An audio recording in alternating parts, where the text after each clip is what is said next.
Just 3 weeks ago, I think, yeah. By plane, but I came to St. Petersburg, and then I did by train, like a lot of cities, like also, for example, I say the bigger ones were like Moscow and Kazan, and from Kazan I took a plane to Mineralnye Vody. Yeah, and then I explored a bit of Dombay. Yeah, and now I'm here. By bus. So I just took like the local transportations, and it was a bit difficult to find out which buses and where to go, but the locals were really helpful, so I tried to ask them with my translator and everything, and then it works out, and I just reached Dombay. From the airport I think I need around 5 hours.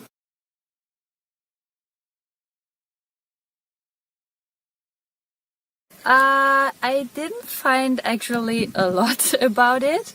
I think the only thing I really found about this area was some, I think, German agencies, but they didn't give you really information. They just said the area is nice and you can book a tour. That's it.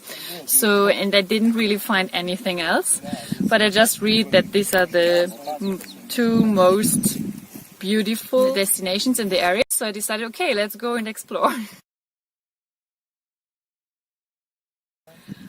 I will climb Elbrus in a few days. So yeah, I'm really excited to do this. And yeah, because of this, I came to Russia. And of course, I didn't want just fly here, climb a mountain and fly back. So I wanted to see more how the people are, how is the country looking, what is the cultures and everything. So yeah, I just did a little trip in the country, but for me it's too short because I think Russia is such a big country and I want to explore everything, but I'm just allowed to stay 30 days with my visa. Yeah, I have a kind of a travel blog, but it has the mission, it is in German, and it's just a female travel blog, and it has the mission to kind of coach, not really like teach, like more to give them the tips and like help them to help other women to travel the world by their own, because there are a lot of countries you don't know something about it, or which the media is saying that it's too dangerous, or the people ask, oh no, as a woman, how can you do this, and you don't speak the language, and is it not dangerous? And I just explore also a lot of places which not a lot people go, or where they say it's dangerous for women. For example, I did just India. And it's an amazing experience, and I like to share like my tips and to guide a little bit like how to do this also, because I want to support women projects with it. So I like to go in countries where, for example, a woman is not really allowed to work, or like where girls are not allowed to go to school. So I like to go there and like support the project that the girls can have education too, and that the women are allowed to work and get more independent.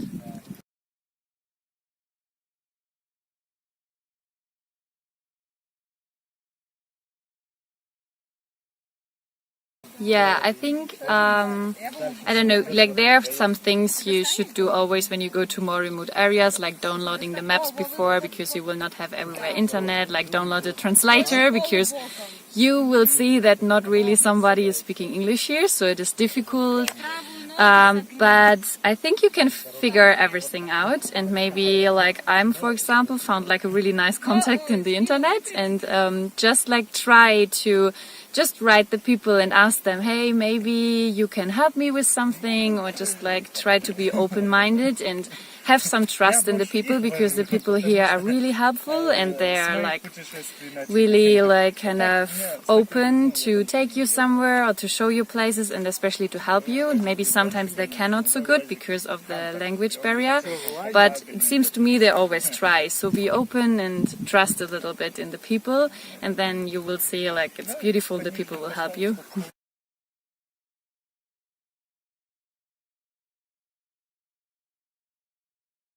Yeah, like for me, I just, when I arrived in St. Petersburg, I just got to a shop, like a mobile shop, and then I just walked in there and I tried to ask, but it was a bit difficult because of the language again.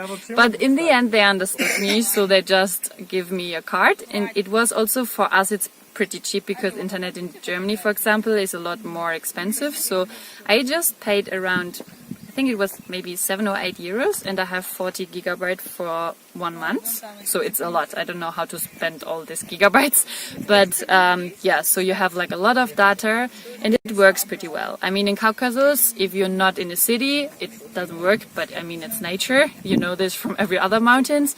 But if you're in the cities, it's really okay, and you most of the time have a signal. It's really good, and it's helpful because you can navigate and everything.